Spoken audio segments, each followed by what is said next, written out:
I'm Dave Carter with Flower Hill Institute. We'll wait. We'll have an awkward pause here for just a minute while we wait for folks to come in from the waiting room. So just hang tight.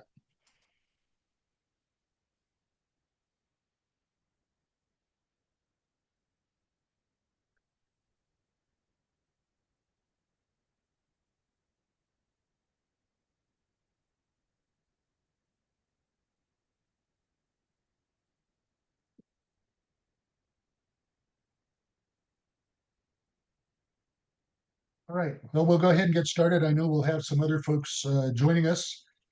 As I said, I'm Dave Carter with Flower Hill Institute. Usually we do this with two of us, Chris Roper, my fellow regional director, but he's tied up at a site visit today, so I'm flying a little bit solo. But really pleased to have some folks here that have some real expertise on the topic we're going to cover, which is organic opportunities and certification for smaller meat and poultry processors. Just a couple of housekeeping things before we dive in. First of all, this is being recorded, so it will be on our website as we move forward. Anybody that wasn't able to attend today, they can download that and watch it at your leisure. Um, the other thing is that you will be getting a 2-question survey afterwards. What we like to ask folks is, what did you think about this webinar, and what are some topics you would like us to cover in the future? And then just a note, we very anxious to answer your questions. So be sure and put those into the Q&A box and not the chat. I'll be watching the Q&A box here. Nicole Mast, I call her the wizard behind the screen, but she's off camera. She's the one that's kind of running the technical details here. She'll be monitoring that as well. So with that, I want our three guests to just do a quick introduction. And so we'll start off with Kate. Go ahead. Hi, everybody. My name's Kate, and I work for the Rodale Institute. Rodale is a nearly 75-year-old research and teaching institution based out of Pennsylvania. We have regional farms across the country, and our organization does the research needed for organic farmers. We have done work so organic farmers know pests and how to do row crops and make money at it. But we've also kind of become one of the default organic extension agencies across the country, working with farmers hand in hand to help them gain organic certification and to help them reach markets. So nice to meet y'all. It's great to be here. Eric.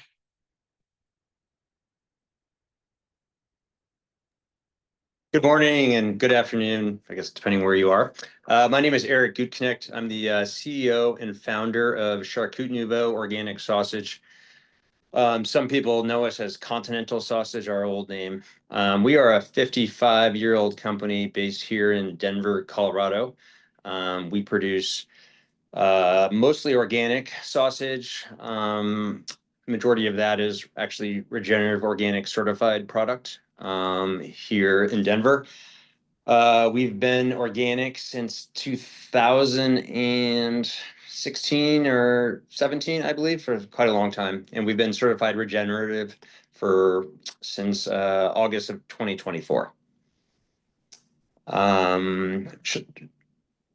Yeah, and then should I go into, and then, yeah, so we got certified. Oh, I'm sorry. What was that, Dave?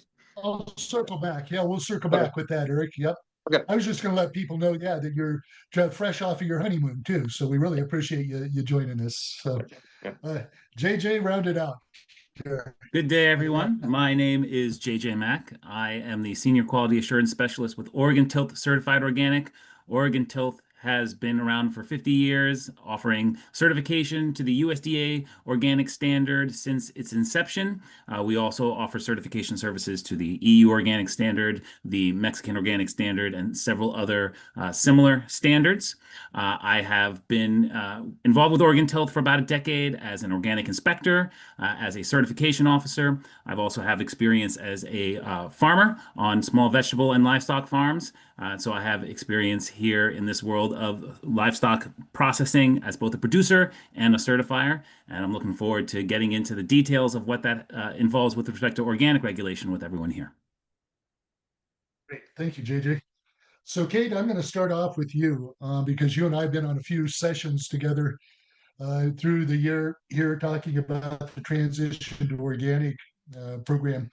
But one of the things that's really interesting is a lot of the trade journals like National Provisioner and Meeting Place and some of the others have had some really good articles this year about the growth in the organic market, and particularly surprising. Beef prices are high. People are thinking, yeah, a lot of folks are cutting back, but still, the organic market is growing. Shed a little insight on that if you can. Sure thing. So if you're thinking grocery world, 1 to 3% sales increase is a really great increase, right? Unless we're looking at 2020 when the world turned upside down. For any other year, if you run a grocery store and you had a 2% increase in your sales, you're pretty darn happy with your operations. Organic last year as a whole saw over 5%, which was more than double what the industry was seeing. When you get down to the subsection of what the industry would qualify as meat, poultry, and seafood. We'll just drop seafood off, but it's how they look at the category, whether or not it's organic. Um, in 2024, the sales increased by more than 16% for this category. So that's meat and poultry. So that's beef, pork, poultry. It was the fastest growing segment inside of organic last year. And if you take a look at how meat did, now clearly we ate a lot of meat last year. We ate records amount of meat across anything.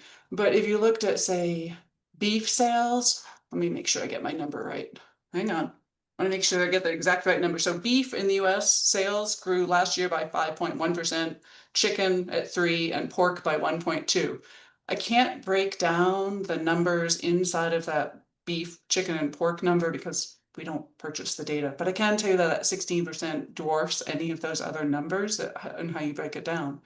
And so even though beef and pork and chicken prices are increasing, what that says is that consumers are still buying. They're buying more of those in general. They're overbuying in organic. And what we really think is driving that is you've seen, whether it's from the MAHA movement, traditional organic movements, what we're thinking about and how we feed our friends and families and ourselves is that we're looking for cleaner, healthier foods.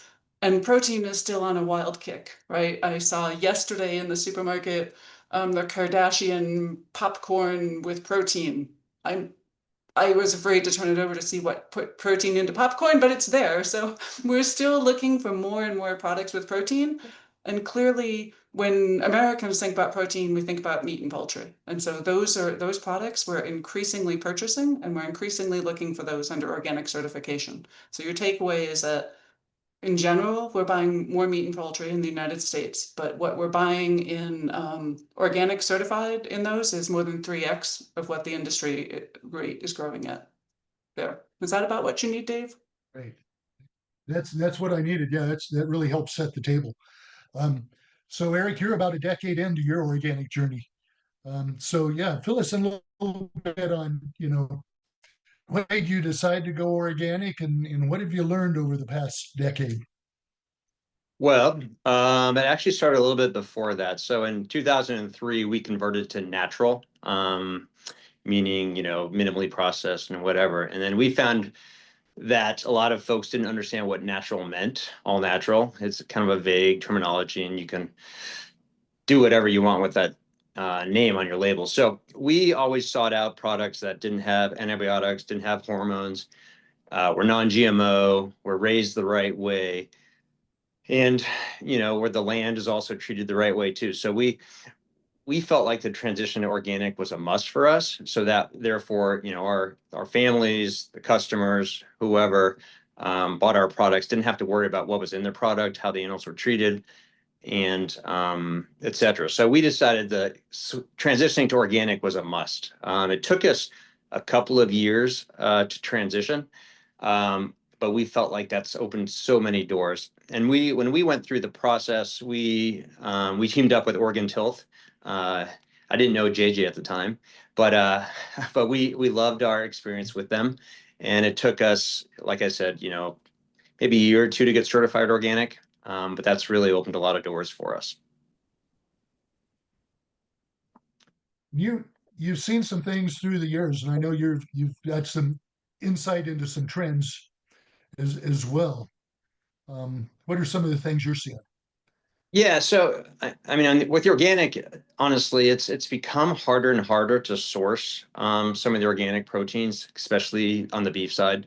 Um, the supply it's just hasn't been there. So we're constantly looking for new supply. Obviously, on the chicken side, it's maybe a little bit easier to source organic, since it only takes 38 days to raise a chicken. Um, but we've found it challenging, especially on the beef side. Yeah, that's that's something. Yeah, let's put an exclamation point behind that one, Eric, because that's one of the things we talk with smaller meat and poultry processors is find the opportunities in this market, and it seems like folks like yourself are saying, please, we need more supply coming through there. Yeah, So, and frankly, and um, just to so add to that yeah, from our experience, I don't know if you want to go talk about this later or not, but it wasn't a difficult transition for us internally as a processor switching to organic, because if you're already doing things the right way and keeping things segregated and whatever, it wasn't a major shift for us internally, on the processing side. It's simply looking at what chemicals you're using to clean, et cetera, and how you're storing things, but it wasn't a major shift for us at all. which is a great segue for JJ, because that's one of the things when I'm working with smaller processors, I call it the fear factor. They think that a transition to organic processing is going to be really cumbersome, that they're going to have to build separate coolers and storage rooms, or they just can't solve the pest control. So, JJ, yeah, kind of walk us through what goes on with the certification process. Sure. So for anyone that is interested in becoming certified organic, the first step is to choose a certification agency with which you want to work. And there are a large number of them. Any internet search is going to produce a lot of them. But you would contact them, say you chose Oregon Tilth to be your certification agency. You'd reach out to us, express interest in getting certified, and we'd send you a application packet that includes a organic system plan. That's the foundation of becoming certified organic, is creating an organic system plan, which is essentially a plan for how you will comply with the organic regulations.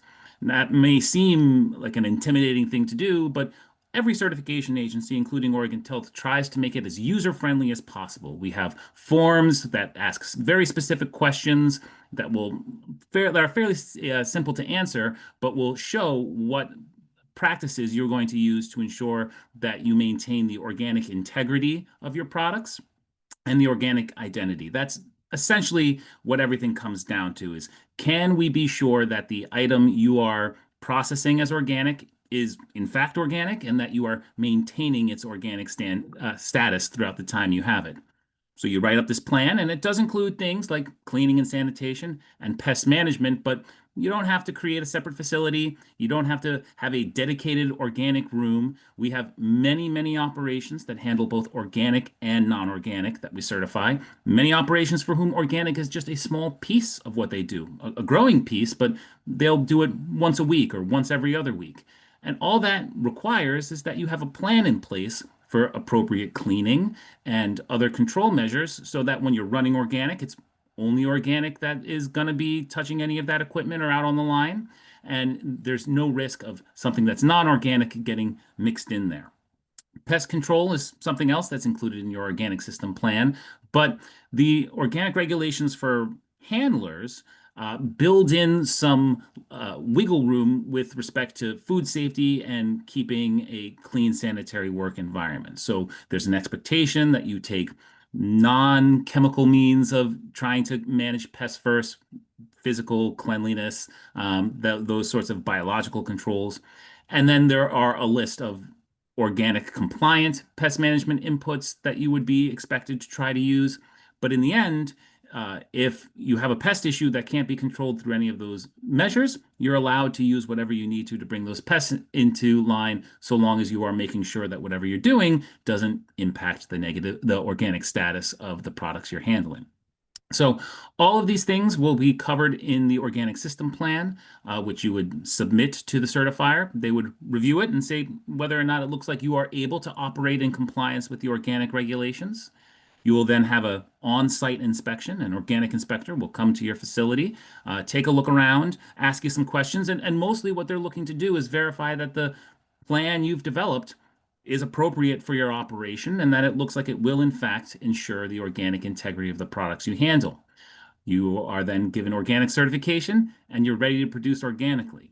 It's a fairly straightforward process from all of that. The thing that can trip some folks up is the record keeping. That is kind of the big difference in organic with some other systems is the record keeping requirements. You have to maintain records that show you are implementing the plan that was approved. But as Eric already mentioned, for a lot of operations, if you have a HACCP plan, if you have some other kind of food safety plan, or if you're just practicing good business standard practices, you're already keeping most, if not all, of the records you would need as an organic certified operation. So for many new applicants, once they get over that initial intimidation of completing the application, they find that it's a fairly straightforward and relatively simple process.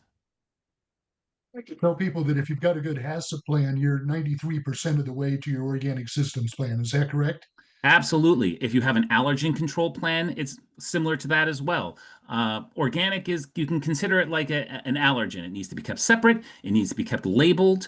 There are certain controls, like not putting organic below something that's not organic in your storage area. You generally store organic above the non-organic stuff, but fairly simple stuff, just like you would treat for an allergen or some other kind of unique product category like that. One of the other things that I run across with processors is they think that if they're organic, they're going to have to go out and audit the suppliers, the ranchers that bring the animals in. Explain a little bit how that works. Yeah. Sure. So that's something that is the job of the organic certifier. As an organic handler, what you're expected to do is verify that the suppliers you are using for your organic ingredients or organic products are themselves certified organic. And they would provide you with a copy of their organic certificate. The USDA maintains a database called the Organic Integrity Database, a fully searchable, publicly accessible database of every certified organic operation in the world, which you can also use to verify suppliers. But aside from that, we operate under a principle of reciprocity. Organic certifiers trust the word and paperwork of other organic certifiers. So even if your supplier is certified with a different certification agency, so long as it's USDA organic, it'll work. Eric, you've been dealing with the record keeping for the last 10 years and talk about how difficult is it? Honestly, it's not difficult at all. A lot of our suppliers just have an automatic forward to us when they get their certificate renewed. It just comes to us, or we can have it, or we have systems internally that send out reminder emails. But it's really not a lot of lift. Frankly, we've been doing it, like I said, for 10 years, and it's not hard. And one person, I'd say we spend maybe an hour a month on it just to make sure we're up to date because people's certificates expire throughout the year. But it's super simple. You know, we talked a little bit earlier about the transition process, and Kate Rodell is helping to coordinate the transition to organic program, partnership program in cooperation with USDA's organic program. Tell people a little bit some of the resources and outreach that's available through that program. Sure thing. So it's called the Transition to Organic Partnership Program, top with two P's, because you can't have a government acronym that isn't a little awkward. It's about a 4-year-old process at this point. And originally the goal was just to handle the idea that while organic sales are growing in the United States, it's not all coming from organic farmers in the US. So what we were seeing was less and less of the organic product that we buy and consume here was coming from US organic farmers. And so the USDA, the NOP program said, let's invest some money to get more farmers into the program. So all the original outreach was based on what do you do to help farmers transition into organic? And so there was really wonderful mentoring programs. You can, as somebody who wants to transition, you can have a mentor for free, someone who lives and farms in your area and has farmed your exact crop. So you get just incredible hands-on knowledge with somebody who can help coach you through what all of those steps would be. There's technical assistance, somebody who can help you create your own organic systems plan, somebody who can help you think through crop rotation or thinking through what you might need to be able to do to set up a record keeping process so that your record keeping is as easy as Eric just described. Because at first, if it's different from how you've been farming it, it's a different process, and farming already is a full-time job. So they wanted to make this as easy as possible. About a year and a half into the program, farmers raised their hands and said, wonderful, we love the assist being certified. Thank you very much. We need some market assessment. And so the second wave of TOP is the part that I'm involved in, and it's a markets program. And the entire goal is connecting farmers to markets, which sounds like it's a really super basic idea, right? But if you think about the organic movement, we were never one movement. We're certifiers across the country. We're individual nonprofits who are working with farmers in our region, but we'd never had either, I wouldn't say a goal, we'd never had a way to connect nationally and regionally and try to figure out what do farmers need in our region to really grow organic. And this broke us up across the country into these 6 major areas where they said, okay, within this area, what can you do to increase markets? What can you do to increase the number of farmers? What can you do to increase the number of processors? And we have these mass groups of people who are suddenly interested in this. And so in the Northwest, I worked with Oregon Tilth and then with states from Washington through Wyoming, including Alaska, to try to figure out what does this region need?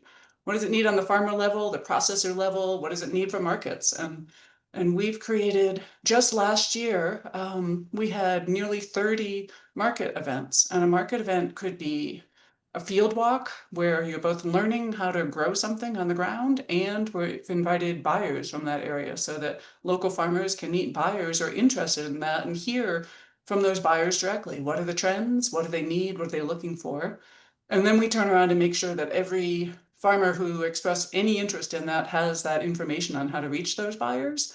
And we share those resources forward publicly. So it could be a field walk.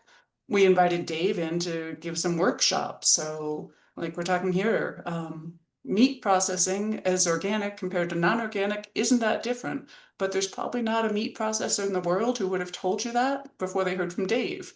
So I've been dragging him around the country to have him share that information at different organic meetings and making sure that when he does that, we've got meat processors, we've got livestock farmers, we've got brands who'd like to buy it all in that room so that they can have that discussion, right? So that me calling up a meat processor and saying, I think there's a market doesn't carry nearly as much weight as if I can either get a brand or a retailer to say, I would buy that if you would produce it, right? So we're trying to put those pieces together.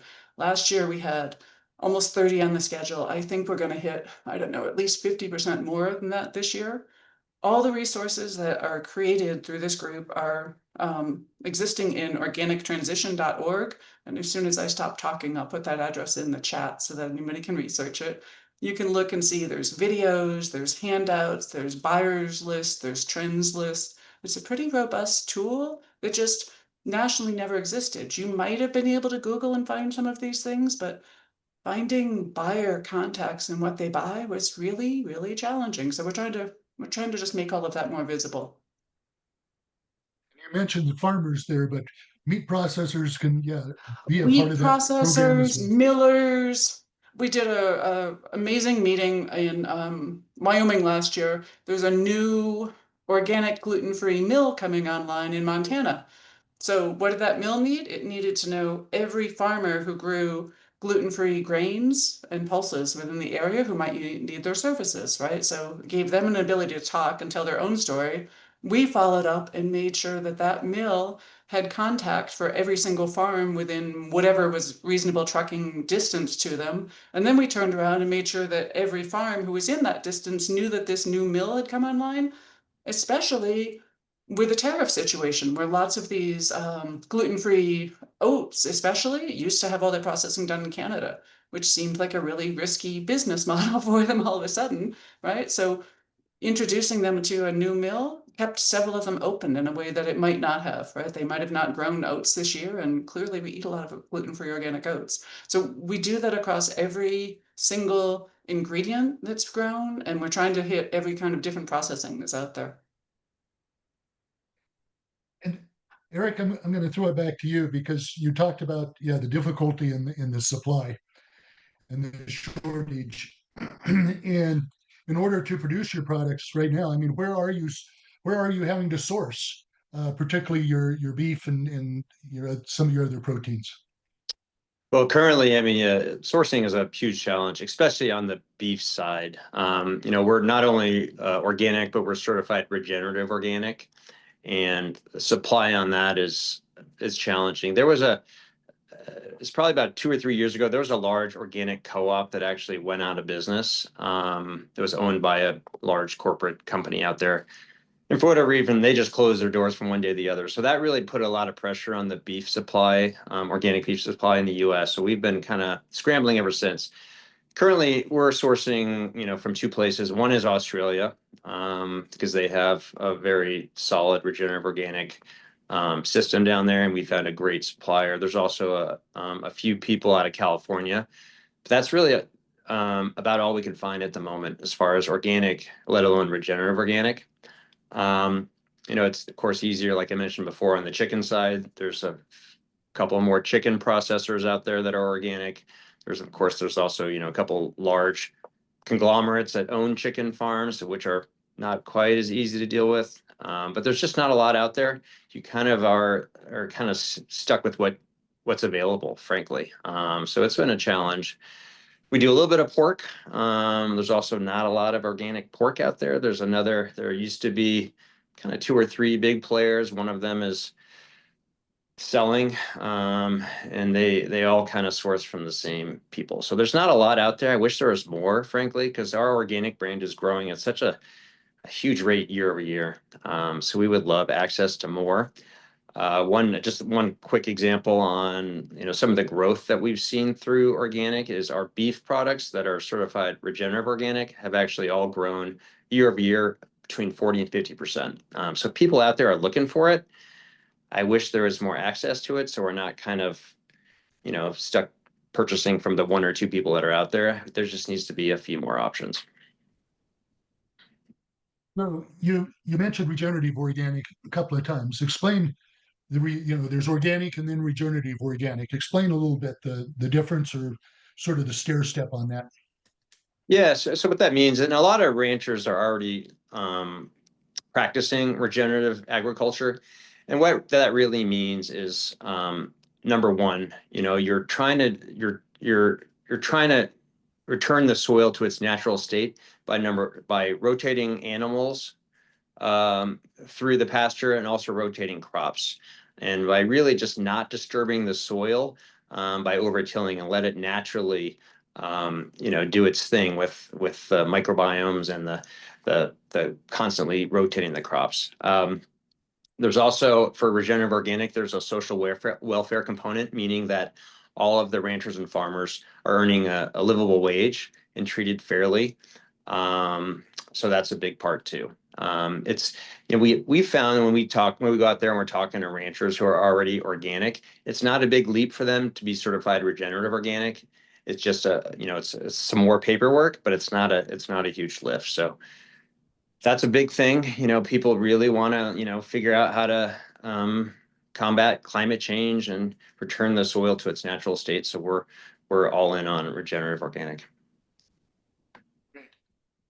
One of the things when it comes to the supply, I know, is that not only meat processors, but a lot of, if you're a processor and you have some ranchers out there that are interested in organic, they say, well, gosh, it takes 3 years to become certified organic. And JJ, talk a little bit about some of the ways. Yes, you do need to have that land that was treated organically for 3 years, but does that clock have to start on the day you submit your organic application? How can that work?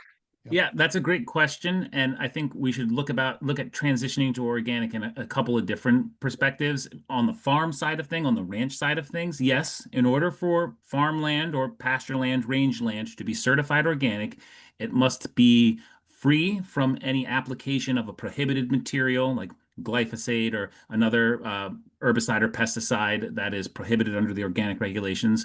The land cannot have been treated with any of that for 3 years. However, if you have owned the land for 3 years and you know you have not applied anything, or if the owner of the land that you are renting or managing can provide you a legal statement, an affidavit, that there have been no applications of prohibited materials in 3 years, you can certify that land immediately. It's not a 3-year waiting period from the time you apply. If you can demonstrate that for the 3 years prior to your application, the land has not been treated with a prohibited material. And so that is on the farm side of things. On the processor side of things, there's no waiting time. You can get, if you have a plan to be operating in compliance, you can get certified right away. So there is no transition time. Obviously, you have to find suppliers, you have to develop the additional parts of your processing plan to be in compliance with the organic regulations, but there's no 3-year period. It's as long as you need to put together a good plan. Hey, And I JJ, would can just you interject follow here up too, on the livestock piece of go that ahead, too? Kate. Because you Yeah. talked about the land and the processor, Mhm. but what about the animals themselves? What constitute I don't know, an organic chicken Yeah. or pig or cow? How does that work? Sure. So that depends on both the species of livestock and the end use of the livestock. So for chickens to be sold as organic or to produce certified organic eggs must be organically managed from the second day of their life. So most poultry species will be given medications which are not compliant with the organic regulations, but which are viewed as necessary for the well-being of the animal. So we say on day one of that bird's life, do what you need to do, and then from day two, they're managed organically. And typically for a chicken farmer, that means that they're buying certified organic pullets from a certified organic pullet farm. On the beef side of things, it's a little bit different. It depends on whether you're looking at dairy animals or beef animals. A dairy animal can be transitioned. You can start with a non-organic cow one single time. You can have non-organic cows and transition them to organic, feeding them only organic feed over a 1-year transition period of time. And then they can produce certified organic milk. What they can't do is be slaughtered for sale as organic beef. A animal that is going to be slaughtered for sale as organic beef or pork or any other meat product for that matter must be managed organically from the third trimester of its gestation. So the mother needs to be, the dam needs to be managed organically from that third trimester. And then for the entirety of that animal's life from birth, it must be managed organically. And that means grazing on certified organic pasture. That means being fed certified organic feed. And that means some limitations in the medical interventions that can be allowed. For example, most antibiotics not going to be allowed under an organic standard. And if there is a need to treat the animal with a prohibited medication to keep it alive, that's a requirement. The organic standards do not allow a producer to jeopardize the health of its animal in order to maintain its organic status. But that does mean that it will no longer become slaughter eligible. Great. So, and before I go to this question, we got a couple questions coming in here, but back to Eric's comment about having to bring in product from overseas and and the like. The challenges obviously with tariff situations and the like is going to get more challenging, but the Power of Meat report, which comes out every year, I was interesting this spring when they listed that, and they listed that consumers that are into claims-based marketing, organic is a huge driver, but also locally produced. That those two seem to be very compatible, which would be a real opportunity for domestic growers. Peter says, why is the organic beef space so much more robust in Australia compared to the US? Does it have to do with the Farm Bill and what it prioritizes in agriculture and USDA funding? What are some of the reasons that you see that? I mean, it's interesting because Australia is just so vast, number one. I mean, there are more, I can't remember what the number is, but there's way more cattle than people. And they've been doing it since the onset. Like, I don't feel like they really participated in the rush to factory farming and and kind of the race to the bottom. Like they all the animals there, or most of the livestock there, are just grown that way, as natural as possible. And I just feel like they have a good climate. They have excellent processing, and it's a country that knows how to raise beef, frankly.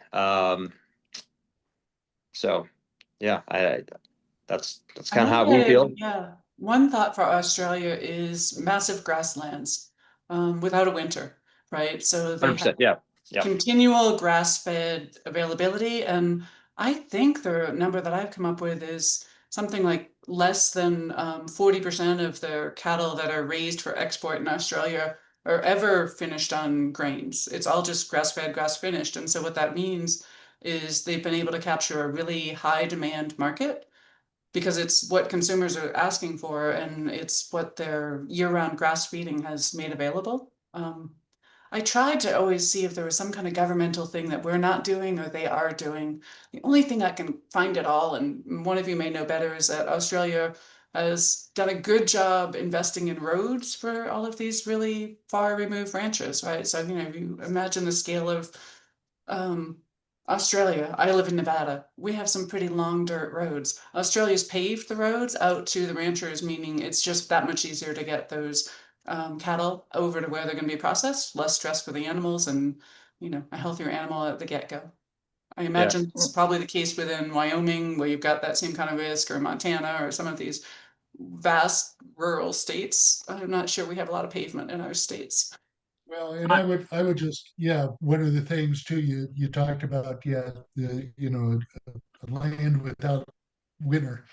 And that's why you probably see a lot of organic product coming in from places like Uruguay and the like, where they do have a climate that's more like this, whereas in North America, and it's always been a challenge for the folks that finish strictly on grass, but there's some great folks doing some work to figure out how to address that variability through some winter feeding of grass hay, whatever. So don't lose heart over that, because I think that's a challenge that is getting addressed.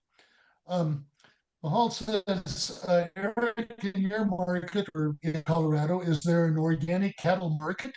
In Montana, we don't have enough volume to actually see an organic premium in live cattle sales or otherwise. Not much incentive for ranchers to go organic without some premium or benefit. So can you repeat that? It That was was kind to of you, Eric. blurred Yep. out the first part of the question. Yeah, it said in Colorado, is there an organic cattle market? In Montana, we don't have enough volume to actually see an organic premium in live cattle sales or otherwise. There's not much incentive for ranchers to go organic without a premium or other benefit.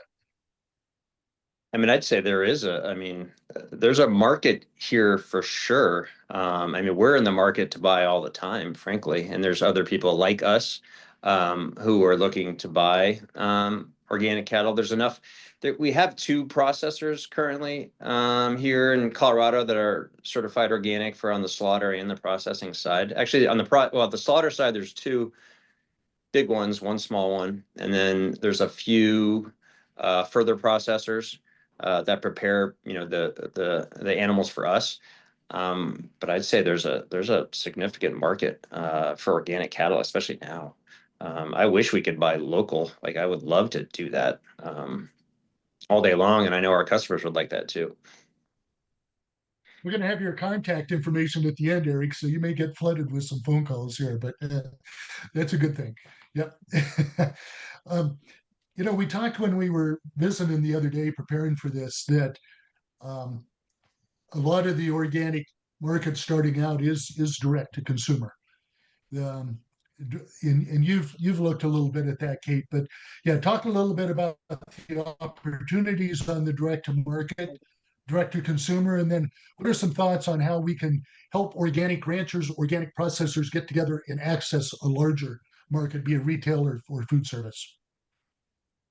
Yeah, it's actually it's interesting both ways. I met with a regenerative organic farmer, a rancher this past year up in Northern California who turned my assumptions upside down. So I'm gonna come at this from both directions. I usually think of a smaller operation, whether you're, maybe you're raising animals and you have a farm, right? That what you're looking for is the smallest opportunity that you can reach, right? How would you be able to get your animals to market? And that's usually consumer direct, whether it means you've got a farm gate sale, maybe you're dealing with a mobile processor and you're selling a half or a quarter or a box of beef to your neighbors. And in that case, you don't need a USDA processor, right? You can just find somebody who's legal and can process, you pre-sell, and then they sell a box of beef to whoever wants it. And that's a great way to get yourself started. Um, I think I've seen a real boom, and this is since 2020, and everybody having astonishingly good websites. There's a real marketplace right now in ranchers selling direct, right? So they've got a local processor. It would have to be a USDA if they want to sell outside of their state, but they've found a local processor and they're capturing a retail price for their beef. Now, that means they're shipping and they're shipping on ice and they're doing all of those other things. So they have other expenses, they have marketing expenses, but they're capturing a much higher price than they would have wholesale. So there's some really good tools out there. Cornell University has some, and I'll drop those in the chat that can help you price out what's your actual cost, assuming you're paying yourself a salary to figure out, at these different market opportunities, where and how might you sell. Um, I think for smaller places, you don't happen to have 50,000 acres and hundreds of thousands of cattle running on your property. Um, some of the really best options for you are your local cooperatives and your very local chains. So if you want to sell, a couple cattle a year to a store, find yourself your local cooperative. Most of them at this point can take an entire cow from you, right? They'll do all of the butchering in-house. So, it'll go through slaughter. They got a couple sides of beef, but they've got trained butchers and they're making all of their fresh meat and they're using it in their stores and they're using it and doing all kinds of interesting things, right? And it's a really good long-term relationship because they're really looking to buy local. Some of those cooperatives are much bigger than you think. Take a look at, say, PCC markets up in Washington State. They've got, I don't know, if you walk inside of one, you wouldn't know you're not walking into a really whizzy grocery store of any scale. They're nice big stores, and their goal is to buy as locally as possible. So the same thing, right? What they want is, they might buy a product like Eric's where it's packaged, and that's not something that they're going to be able to do themselves. They don't do that kind of smoking and sausage making. But for their everyday beef and pork program, if they can do that in-house, they will, right? And so those local retailers, cooperatives, independent grocers are a really, really great step for almost all ranchers that are talking about for organic. The interesting play, and this is where it's like this regional, can we get our heads together and figure it out, right? There's an awful lot of organic ground beef that we eat. There's an awful lot of steaks and T-bones and the cuts we would all recognize that is completely being sourced out of country. And what would we need to do to build that, right? What's the right scale processor, and then what's this right scale retailer? And I think honestly, one of the things the organic movement has always kind of missed is like grant-based people like me who only get paid to put together supply chains, right? You can't do this if you have if you get paid by anybody of the players, right? It's not a competitive piece, it's a competitive regional piece. What do you do to be able to put together a supply chain? There's study after study the universities have done that show the benefit to communities to having organic crops or animals raised and having the processing done right within a community, the amount of jobs and benefit both environmentally and economically within a community are huge. And so I think the trick for this would be to say, okay, take a region that has a little bit of organic backbone and try to put it together and work with those retailers and see if you can put it together so that somebody like Eric isn't looking for, here's the piece of the animal that he needs, and here's the piece that's going to go off to steaks. Or Dave, your favorite, here's the piece that goes into pet food. Well, and I was just going to segue into that, Kate. Yeah, that yeah. Anybody that's heard me talk is it's all about carcass utilization, and Yeah. the good thing is that uh, market trends for companion animals mirror the market trends for the rest of our family. Those animals are now part of the family, and so people that are organic shoppers are looking for similar products for their companion animals. And we work directly with a number of pet product manufacturers that have organic lines. And again, they're facing the same challenge that Eric's facing in terms of sourcing adequate products. So that's something we're working on. Which kind of leads me to talk about, where you get support for this. So JJ, if somebody says, I want to be certified organic, do they come to Oregon Tilt and say, can you guide me through the process? Can you consult with me on how to do this? Well, you used a very dangerous word there, Dave, which is consult. Organic certifiers are prohibited by law from offering advice or consultation to overcoming a barrier to compliance. So we cannot provide consulting services to you.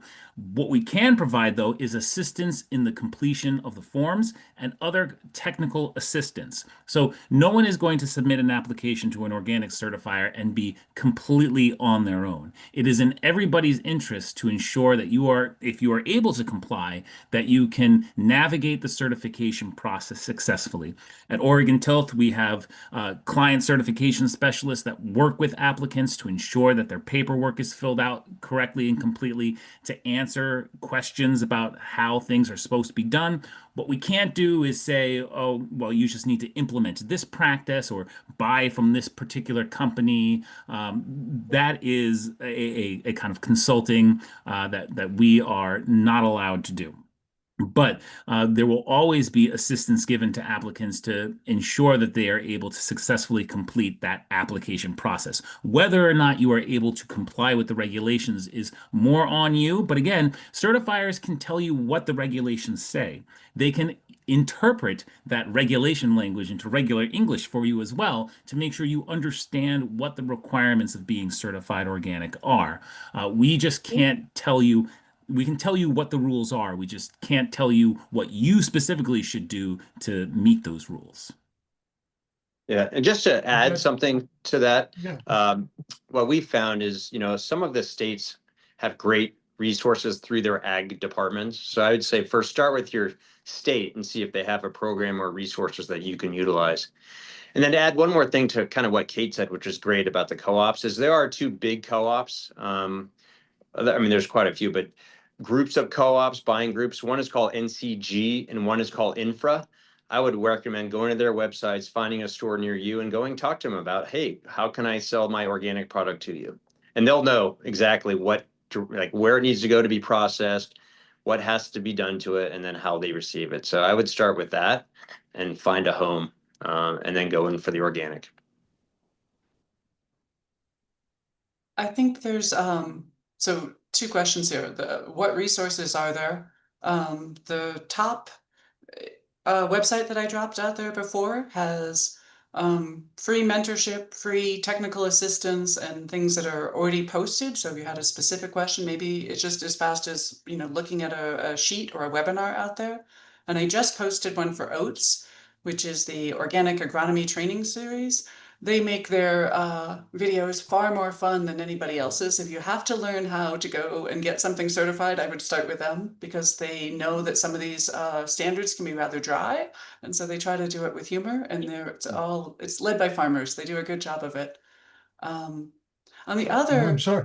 Yeah, yeah, I well, I was just froze gonna up and say, dropped off for a minute, so I missed part of the conversation. But yeah, yeah. I would also give just a shameless plug here for the meat and poultry processing technical assistance program.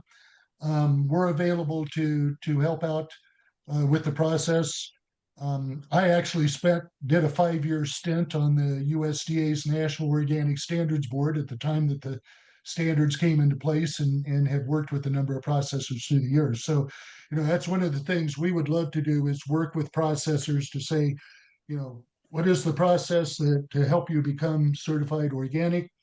And if need be, can we work with processors to pull together a group of ranchers and say, hey, we're all in this together? How do we work to make sure that if the ranchers get certified organic, we're going to be here to process your products and vice versa. So yeah, there are resources out there, even though your certifier can't do the consultation. Yep. So, Kate, you were thinking of some others that might be available.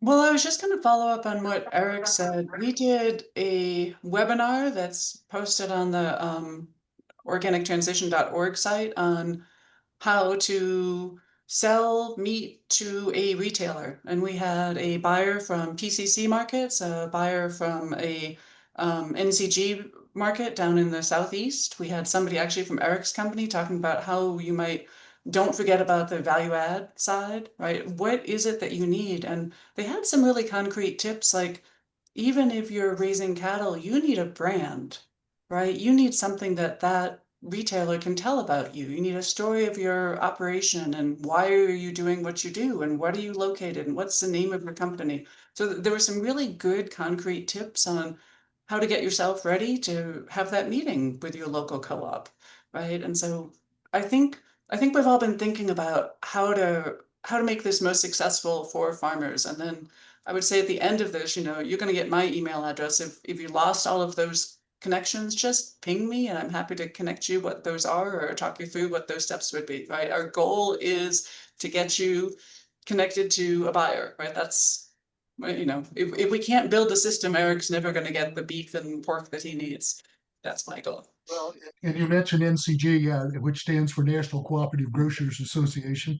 And yeah, you can go on their website and they've got a list of stores that are their members. And, we talk about these stores. I think these independent stores, these food co-ops and the like, they are looking for a point of difference. They've got to do something different than Kroger and Walmart. And their customer base are the customers that are looking for clean, locally produced, certified organic. So this is something where I think we can all help build out that supply chain. So I know we've got a small group here today, but if anybody's got some questions, please put those into the chat. And we're put them into the Q&A, not the chat, and we'll pass them along. Eric, just, as we're getting close to time here, what do you see, and I'll ask you as well, Kate, but what do you see as the future growth in the organic marketplace and regenerative organic or otherwise?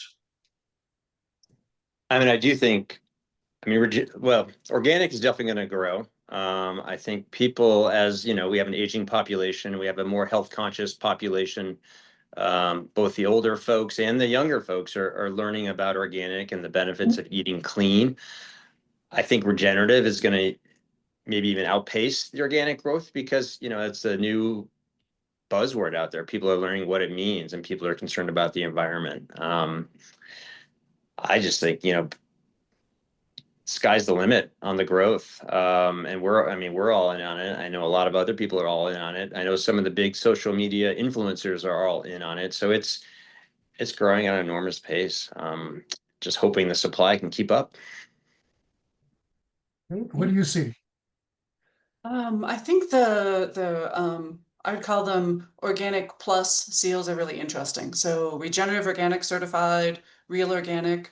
I think they're filling a niche that is within the strength of the National Organic Program is that it's USDA, right? It's government controlled. It's the same absolutely everywhere you go. The weakness with the National Organic Program is that it's USDA and it's really hard to move. I mean, Dave sat on this board. We've asked for changes as a movement for years and years and years and years and years. And sometimes they come along and sometimes they don't because we're still part of the broader food movement. And, there could be fights over what happens in them. And so I think what the add-on seals like regenerative organic and real organic are filling is they're ensuring that a product that comes to shelf with those seals is not doing the bare minimum, but is doing what we've always thought of as organic. I think if you'd asked somebody in 1990 what organic is, they probably would have defined exactly how regenerative organic certified looks or what real or organic project looks like. I think the reason they've sprung is because there have been holes within those systems, and I think they're filling them in a really nicely way. And so I think both programs are going to grow kind of simultaneously. I expect organic to continue on this long, crazy acceleration. As we've got climate issues, as we've got health issues in farming communities, as we've got, health issues with farmers and farm workers and people consuming these products, I think we're going to continually find people who want to eat organic. And then I think we're going to continually find that there are seals that are putting more and more pressure. If we can't get the changes we want to see within the National Organic Program, I think we're going to see it coming from the additional seals on the X side. Great. We got one more question here, and it's from Chris. He says, what size producer, JJ, you might be the best one to answer this. What size producer, be it sales or production volume, are you seeing success in becoming and maintaining certification? Well, the good news is that I see producers of all sizes and all scales successfully obtaining and maintaining their certification. The key to that is having a good plan and being attentive to that plan. Where I see a lot of operations stumble is where they come up with their plan and then they put it on a shelf somewhere and don't think about it until it's time for their inspection the next year. Those operations that are successful incorporate their organic system plan into basically their day-to-day operations as part of the DNA of their business.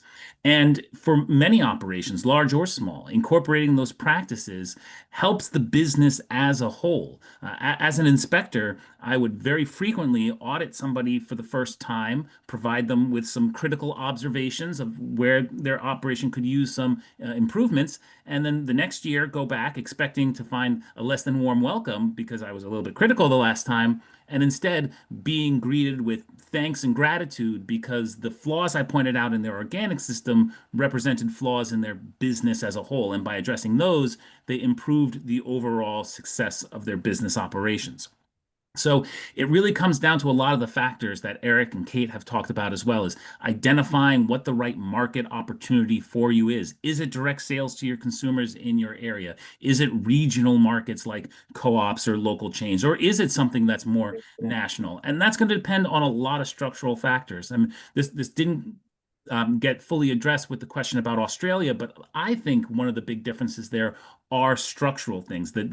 Because of the climate and because of the history of agriculture in that country, they have a different food system structure than we necessarily have here, which facilitates that level of production. One of the big bottlenecks here are things like auction facilities, are things like slaughter facilities. You can raise organic cattle, but you can't turn that into organic beef unless there's a certified organic marketplace upon which to sell it, like an auction yard, and a certified slaughter facility to turn that live animal into meat products. You can't have organic beef unless it is sold in a certified organic fashion and butchered and slaughtered in a certified organic fashion. So really it's recognizing what is there in your local area or regional area for you to take advantage of. Where could you contribute? Perhaps you're a slaughter facility and you can benefit producers in your area by getting certified organic, and then working within those factors to target the best opportunity available to you.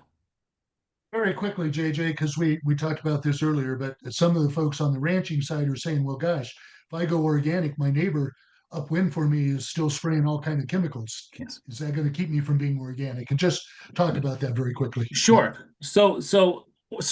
Organic certification is a process system, not an outcome system. So what we're looking for is, do you have a process in place, a plan in place to protect organic integrity of your products?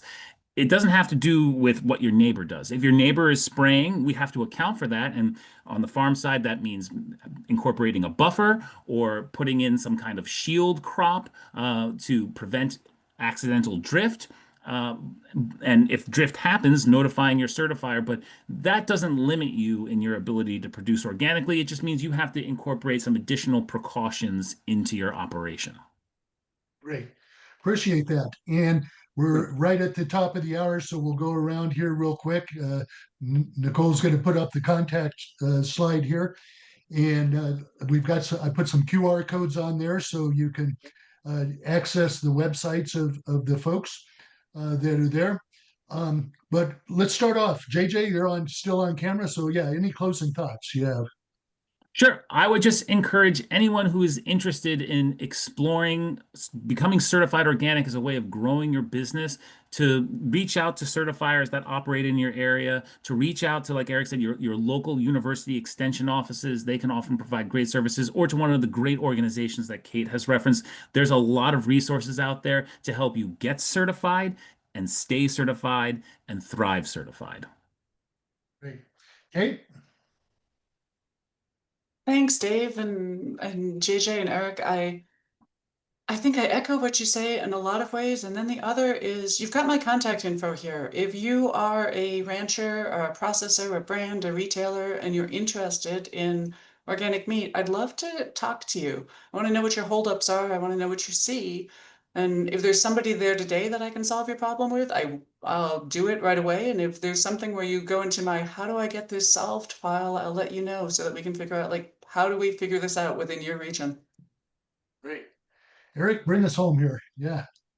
I'd say, the process of transitioning to organic was not that complicated. So if there's any processors out there that have some questions and want to understand what we had to do differently, we're happy to talk about that.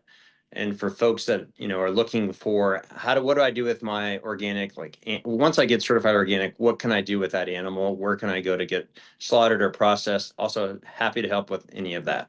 We're always looking for more supplies. So if there's anyone that wants to touch base, just hit me up. I'd love to connect. Great. And the question Jerry just said, I got on late. Is this recorded? Yes, Jerry, it's recorded and it will be on our website.